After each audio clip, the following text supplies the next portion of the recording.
Hello friends, welcome to this educational platform. आप सभी का आपके अपने इस यूट्यूब चैनल पर स्वागत है। आज के इस वीडियो लेक्चर में हम लोग डीएलएड फोर्थ सेमेस्टर के स्टूडेंट्स के लिए मैथमेटिक्स के कोर्स को आगे बढ़ाएंगे और इसमें एक नई सीरीज स्टार्ट करेंगे जिसमें अब से लेकर के एग्ज़ाम तक आप लोगों को जो भी मैथमेटिक्स की क्लासेस मिलेंगी वो कुछ इस पैटर्न पे होंगी। जैसे ये बहुविकल्पीय प्रश्न आपको दिए जा रहे हैं तो एक पार्ट आपके पार्ट वाइज बहुविकल्पीय अलग चलते रहेंगे, अति लघु अलग चलते रहेंगे और लघु उत्तरी के अलग चलते रहेंगे।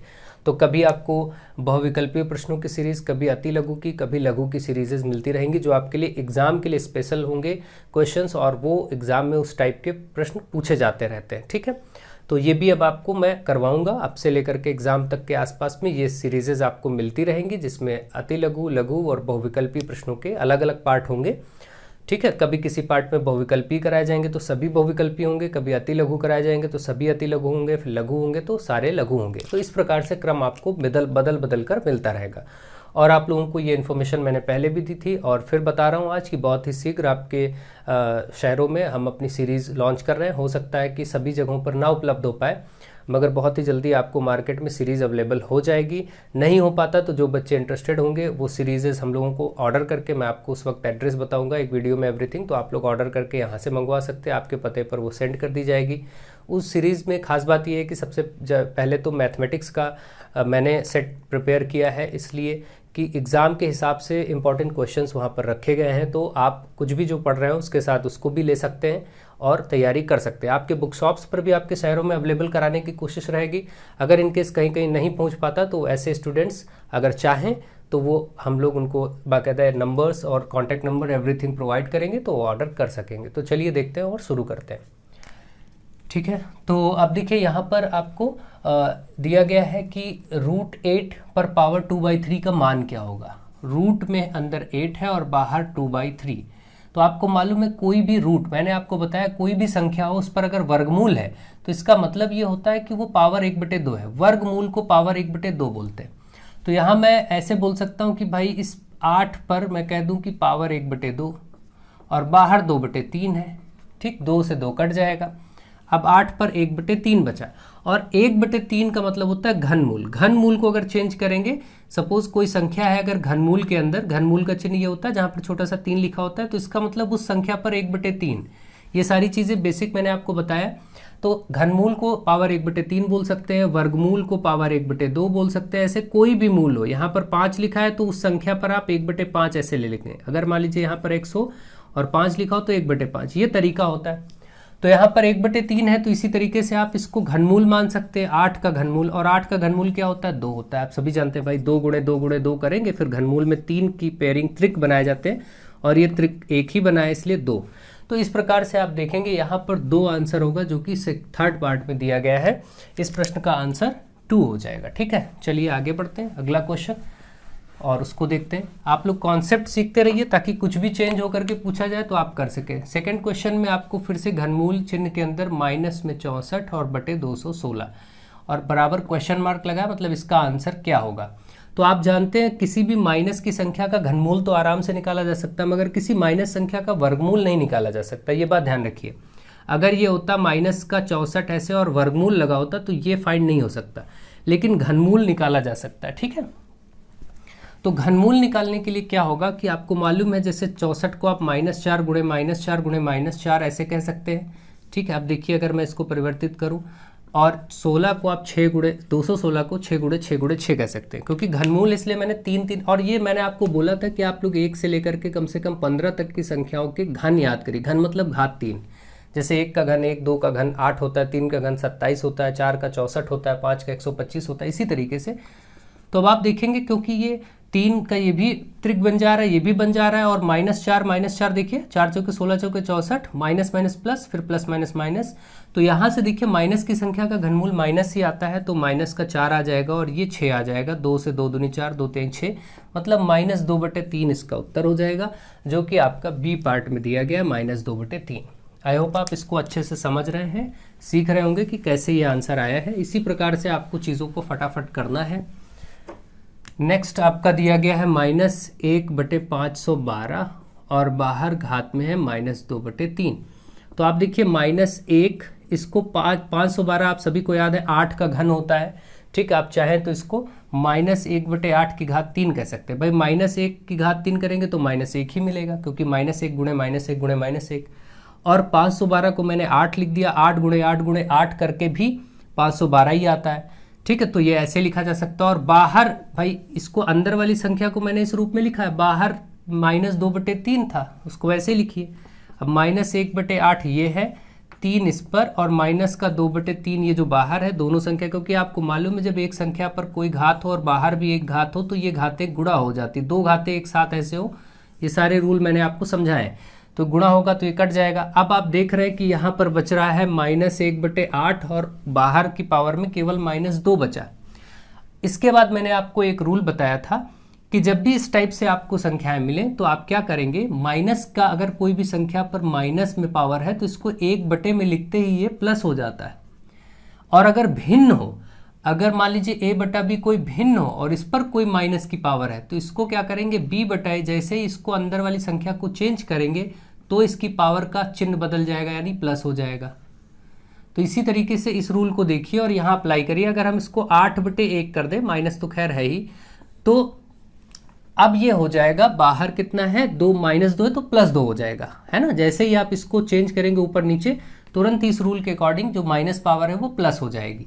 तो प्लस हो जाएगी तो इसका मतलब -8 ही अब इसको मानिए, /1 का कोई मतलब नहीं, बाहर स्क्वायर है, 8 8 64 हो जाएगा, माइनस का वर्ग प्लस ही हो जाता है, माइनस माइनस प्लस, इसलिए 64 इसका आंसर हो जाएगा।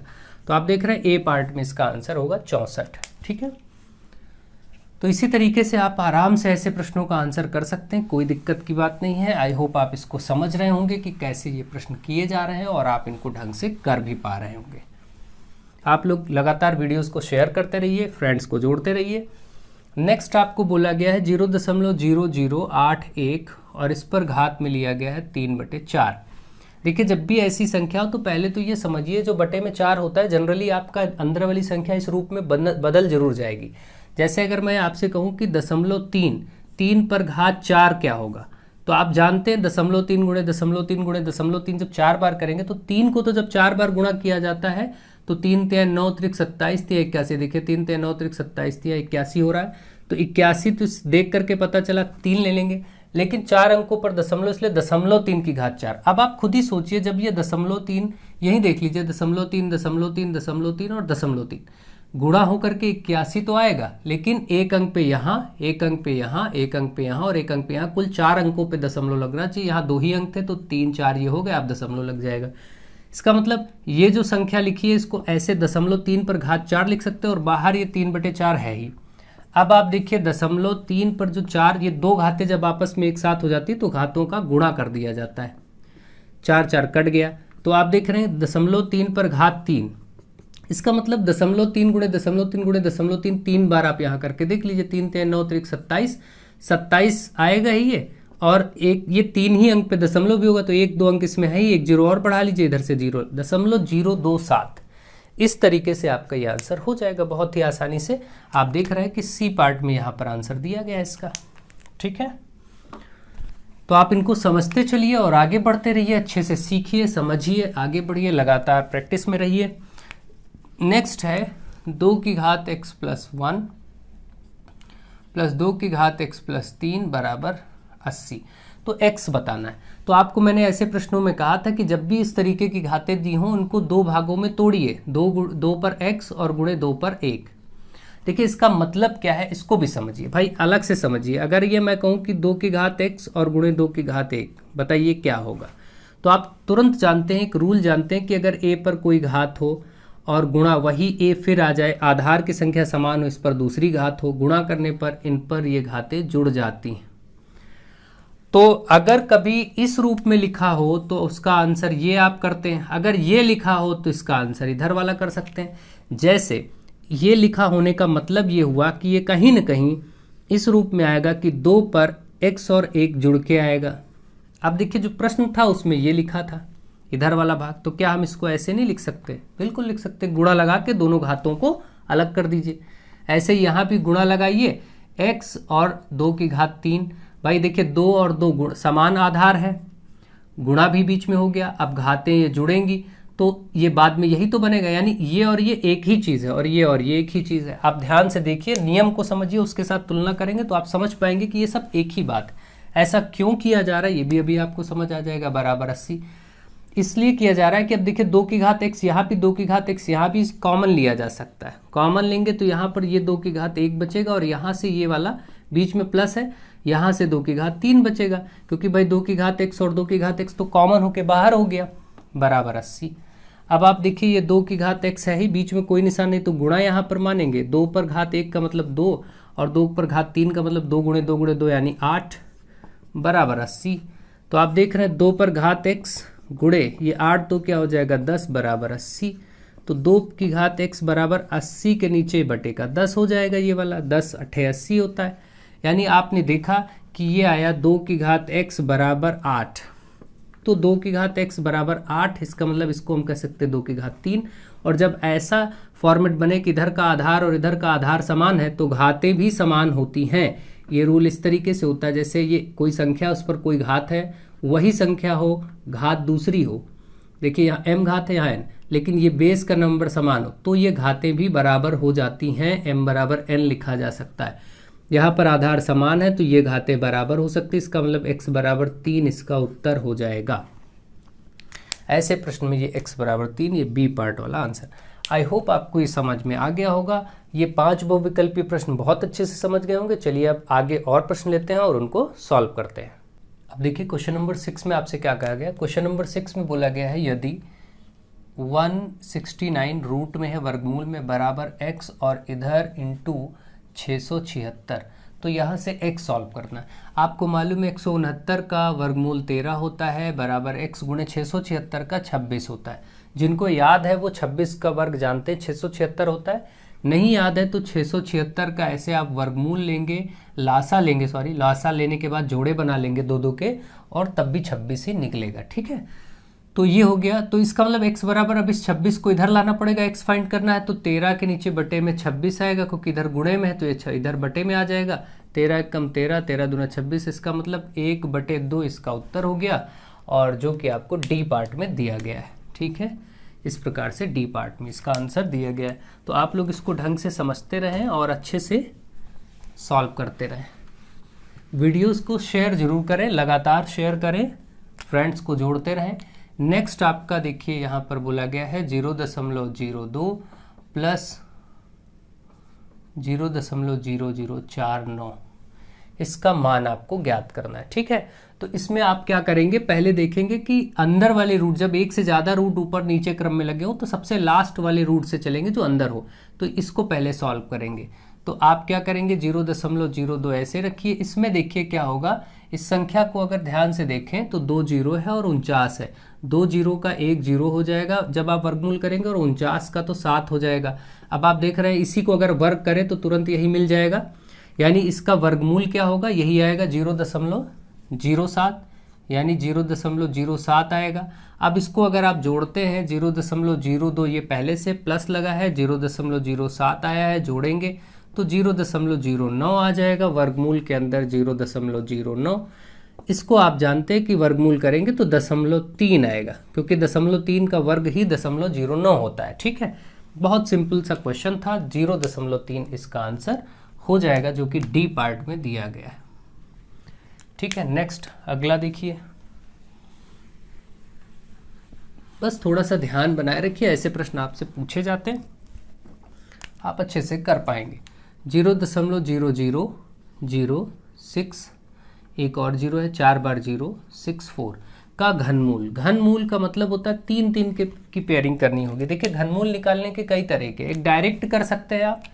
आपको अगर मालूम है कि 64 का वर्ग घनमूल 4 होता है, पहले डायरेक्ट देख लीजिए, 64 का 4 होता है और 1 2 3 4 5 6 अंकों पे आया, तो घनमूल किसी भी संख्या का घन करके मिलता है। जैसे 2 का घन करें तो 8 आता है, और यहीं पर अगर मैं 8 का घनमूल करूं तो वो 2 आ जाएगा। ये रिलेशन आपको मैंने अच्छे से समझा। जैसे 3 का घन करते हैं तो 27 आता है, इसी तरीके से 27 का कोई घनमूल पूछे तो 3 ही आ जाएगा। तो 4 का घन 64 होता है, 64 का घनमूल 4 ही होगा। अब हमें ऐसे सेट करना है कि 1 2 3 4 5 6 अंकों पे दशमलव आए, तो अगर हम 2 अंकों पे इधर लेकर के घात 3 करेंगे तो यही मिलेगा ना। तो इसका मतलब कि जब इसका घनमूल निकलेगा तो यही निकलेगा, क्योंकि जब आपको मालूम है 0.04 गुणे 0.04 गुणे 0.04 आप 3 बार करेंगे तो देखिए 2 अंक यहाँ के, 2 अंक यहाँ के, 2 अंक यहाँ के, 6 अंकों पे दशमलव आएगा। इसका मतलब इसका जो आंसर होगा 0.04 होगा। आंसर इसका पता चल चुका है 0.04, जो कि बी पार्ट में दिया गया। ठीक है, अब इसको अगर और आपको सॉल्व करने में दिया जाए कभी ऐसे 1 नंबर 2 नंबर में कि इसका घनमूल निकालिए, तो फिर आप कैसे निकालेंगे? तो इसका तरीका ये होता है कि भाई 0.0000064 दशमलव को हटा दीजिए, इसके नीचे 1 लीजिए, 1 2 3 4 5 6 जीरो बढ़ाने 1 2 3 4 5 6। अब ऊपर केवल बचा 64, नीचे हो गया 1 2 3 4 5 6, है ना। 3 3 के जोड़े यहाँ से बन जाते हैं। 64 का घनमूल आप जानते हैं 4 ही हो जाएगा, और यहाँ से 1 और फिर 3 जीरो का 1 जीरो और ये 3 जीरो का 1 जीरो, 4/100 को भाग करेंगे तो ऐसे ही 0.04 आ जाएगा। इस प्रकार से भी किया जा सकता है। अब आपकी मर्जी, आप कैसे करते हैं ये आप पे डिपेंड करता है। ठीक है, डायरेक्ट दिख पाता है तो डायरेक्ट करिए, नहीं तो ऐसे करिए। ओके, तो आई होप आप इसको समझ गए होंगे। नेक्स्ट क्वेश्चन है 709 में क्या जोड़ें कि ये पूर्ण वर्ग हो जाए। 709 इसमें क्या जोड़ें कि पूर्ण वर्ग? आप सभी जानते हैं, जिनको याद है वर्ग वर्गमूल, तो आपको मालूम है कि 729 जो होता है ये पूर्ण वर्ग संख्या होती है, 27 का वर्ग करके प्राप्त होता है। जब आप 27 गुणे 27 करेंगे तो यही मिलेगा। देखिए 7 7 49, 4 7 7 दूनी 14, 4 18 और 2 7 14, 2 दूनी 4 1 5। ये आप देखेंगे 9 8 4 12 और ये ठीक 27 का वर्ग करके 729 आता है। 729 क्योंकि 27 का वर्ग है और 27 का वर्ग करके 729 मिला है। जब भी किसी संख्या का वर्ग करके कोई संख्या मिलती है तो कहा जाता है वो संख्या पूर्ण वर्ग है। तो 729 पूर्ण वर्ग है। 709 के बाद अगली संख्या 729 ही बनेगी पूर्ण वर्ग। ये बनाने के लिए इस 709 में कितना जोड़े तो 20 जोड़ना पड़ेगा। 20 जोड़ने पर 729 हो रहा है, इसका मतलब 20 इसका आंसर। उसने कहा था क्या जोड़े कि योग पूर्ण वर्ग हो जाए, तो 20 जोड़े तो पूर्ण वर्ग हो जाएगा। जिनको याद होगा वो तो कुछ करने की जरूरत ही नहीं, सॉल्व भी नहीं करना, वो सीधे टिक कर देंगे। जिनको याद नहीं है वो थोड़ा सा परेशानी उठा सकते हैं बस। Next question number 10। Question number 10 में घनमूल है 4 + 12/125। इसका मान बताना है। सबसे पहले तो इसका आपको एलसीएम लेना आता ही है कि 125 पहले 4 से गुणा होगा, 125 जब 4 से होगा तो वो हो जाएगा 500, 125 चौके 500 और उसमें 12 प्लस हो जाता है ये वाला, तो आपका हो जाएगा ऊपर 512 और नीचे 125 यही रहेगा। ठीक, और घनमूल है तो घनमूल ही करिए। 512 का भी मैंने कहा था घनमूल 8 होता है, 125 का 5 होता है, इसलिए 8/5 इस प्रश्न का उत्तर हो जाएगा। ठीक है, तो आई होप आप देख पा रहे हैं। 8/5 को मिश्रित भिन्नों में करना है तो 8/5 ऐसे 5 1 कम 5 करेंगे 3, तो 1 सही 3/5, 1 सही 3/5 इसका उत्तर हो जाएगा, जो कि पहले पार्ट में ही दिया गया है। तो आप देख पा रहे हैं कि कैसे आसानी से आप ऐसे प्रश्नों को कर पाएंगे। आज की इस वीडियो लेक्चर में मैं आपको वर्ग वर्गमूल तक आपको प्रैक्टिस करवा रहा हूं, जो कि लगभग हो चुका है एग्जाम के पॉइंट ऑफ व्यू से। एक क्वेश्चन मैं और ले लेता हूं, इसको भी आप लोग देख लीजिए और अच्छे से समझ लीजिए। देखिए, एक आपका सबसे पहले घनमूल है, फिर उसी के अंदर एक वर्गमूल है और 0.0000729 लिखा है। इसको आप सॉल्व करिए और माइनस में एक और लिखा गया 0.04, इसका आंसर आप निकालिए। तो चलिए देखते हैं। सबसे पहले मैंने आपसे कहा कि आप वर्गमूल, इसके अंदर वाले वर्ग वर्गमूल या घन घनमूल को सॉल्व करें। तो अंदर वाले में अगर देखें तो आप देखेंगे इतने का तो 1 0 हो जाएगा। सॉरी, यहाँ से क्योंकि वर्गमूल है ये वर्गमूल है तो 2 2। यहाँ देखिए आपको मालूम है कि 729 का 27 हो जाएगा। पहले तो 27, क्योंकि वर्गमूल 729 अभी आपने देखा था 27 पूर्ण वर्ग करके 729 आया था, तो 729 का 27 हो जाएगा अगर वर्गमूल। और अब आप देखिए यहाँ से अगर हम 1 0 और लेंगे तो आप देखिए 0.027, इसका अगर हम वर्ग करते हैं तो क्या आएगा? पहले तो ये 729 आएगा 27 से, ठीक है, और 3 अंक ये हैं। 2 बार आप जब इसको गुणा करेंगे, 2 बार, इसको ऐसे समझिए 0.027, तो आप देख रहे हैं 3 अंक यहाँ, 3 अंक यहाँ, 6 अंक होंगे, जो कि ऊपर भी 1 2 3 4 5 6 अंक हैं। ठीक है, तो इसका मतलब कि यही आंसर होगा 0.027। वर्गमूल तो यही हो जाएगा। अब उस पर घनमूल भी लगा हुआ है और इधर -0.04, ये देखिए 2 अंक है, इस पर सिंपल सी बात है, वर्गमूल 0.2 ही होगा इसका तो आंसर। अब आप देखिए इसका घनमूल भी निकालिए जरा, तो ये 0.3 होगा, क्योंकि आपको मालूम है 0.3 गुणे 0.3 गुणे 0.3, 3 बार करेंगे, 3 3 9 3 27, 1 अंक 2 अंक 3 अंक पे, 3 अंक पे ऊपर भी था, और -0.2, इसका फाइनल आंसर 0.1 आएगा। 0.3 से 0.2 घटेगा तो 0.1 आएगा, ये आपका फाइनल आंसर आ गया। यही आपसे पूछा गया था, तो यहाँ पर कोई ऑप्शंस थे नहीं, मैंने ये लास्ट क्वेश्चन लिया था। इस तरीके से आप ऐसे प्रश्नों को सॉल्व कर पाएंगे और बहुत ही ईजिली, आसानी से आप आंसर निकाल सकते हैं। इसी प्रकार से कुछ भी प्रश्न आपका क्यों ना बने, आप ढंग से उसको कर पाएंगे। ठीक है, जैसे कोई भी प्रश्न वर्गमूल में 2 संख्याएं गुणे में हो तो भी आप उसको अलग अलग वर्गमूल निकाल दीजिए। जैसे मान लीजिए कभी 64 और 49 ऐसे मिल गया, तो आपको मालूम है 64 पर अलग वर्गमूल आप कर दीजिए, 49 पर अलग कर दीजिए। ऐसा नहीं कि इसको गुणा करके फिर बाद में लंबी प्रक्रिया करें, ऐसा नहीं। जब 2 संख्याएं गुणे में वर्गमूल में a गुणे b होगा तो ये a पर भी वर्गमूल माना जाएगा, b पर भी माना जाएगा। तो 64 का अलग कर दीजिए, 49 का अलग कर दीजिए, 64 का 8, 49 का 7, फाइनली 8 7 56 आपका आंसर हो जाएगा। ऐसे आप बहुत ही सिंपल तरीकों से इनको फाइंड कर सकते हैं, कोई ऐसी दिक्कत की बात नहीं होगी। ठीक है, इसी तरीके से मान लीजिए कि आपका ये घनमूल में लिखा हुआ है, सपोज अब आपका यहाँ पर 216 घनमूल में, और गुणे यहाँ पर लिखा हुआ है वर्गमूल में आपका ले लेते हैं 81, और फिर माइनस में ऐसे कुछ करके प्लस माइनस करके ऐसे बना हो प्रश्न, तो आप आराम से उसको सॉल्व कर पाएंगे। जैसे मान लीजिए यहाँ पर आपका 49 लिखा है, तो अब आप क्या करेंगे, कैसे सॉल्व करेंगे। इसका घनमूल 6 होगा, 81 का वर्गमूल है 9 होगा, और इसमें से 49 का वर्गमूल 7 होगा। 9 छाक 54 -7, घटा लीजिए, आंसर हो गया। आराम से आपका इस तरीके से आंसर हो जाएगा, 47 आपका आंसर हो जाएगा। तो आप देखेंगे कि ऐसे प्रश्नों को बहुत ही इजी वे में सॉल्व किया जा सकता है। कुछ भी रूप स्वरूप बदले, आपको बेसिक्स पता है तो आप कर पाएंगे। आई होप आपको ये सारे प्रश्न समझ में आ गए होंगे। आप लोग वीडियोस को ज़्यादा से ज़्यादा शेयर करिए, ज़्यादा से ज़्यादा फ्रेंड्स को जोड़िए। वर्गमूल, घनमूल तक के बहुविकल्पी प्रश्नों का मैंने आपको करवा दिया। अब इसके बाद प्रायिकता और ट्रिग्नोमेट्री और इन सब में 2-2, 3-3 चैप्टर के कुछ जो संभावित जिन प्रकार के बहुविकल्पी प्रश्न बन सकते हैं वो मैं करवाऊंगा। इसके पहले बहुत सारे वीडियोस आपके लिए प्लेलिस्ट में अवेलेबल हैं, जो कि एग्ज़ाम स्पेशल क्लासेस के नाम से हैं, या फिर आपको चैप्टर वाइज भी पढ़ाया गया है। एवरीथिंग चैप्टर को बहुत डिटेल में कई तरीकों से पढ़ाया गया है, आप लोग अच्छे से देखिए। 4 से 5 मॉडल पेपर भी अवेलेबल हैं, उनको भी अच्छे से सीखिए, करिए। साइंस अलग से प्रैक्टिस क्लासेस जारी हैं। आप सब लोग लगातार देखते रहिए, समझते रहिए, पढ़ते रहिए, उनको शेयर करते रहिए वीडियोस को, और अपने फ्रेंड्स को इनवाइट करते रहिए, जोड़ते रहिए, अपना सहयोग बनाए रखिए, ताकि हम लोगों का भी आत्मबल बढ़े और हम आपके साथ कार्य कर सकें, ढंग से आगे चल सके। आप लोग अपना सहयोग बनाएं, हम अपना सहयोग बनाएंगे, और दोनों एक दूसरे के पूरक के रूप में कार्य करेंगे। आप सब अच्छे से सफल हों, सफलता प्राप्त करें, जल्दी से आपको अच्छी गवर्नमेंट जॉब मिले, आपका भविष्य उज्जवल हो। So thank you to all of you.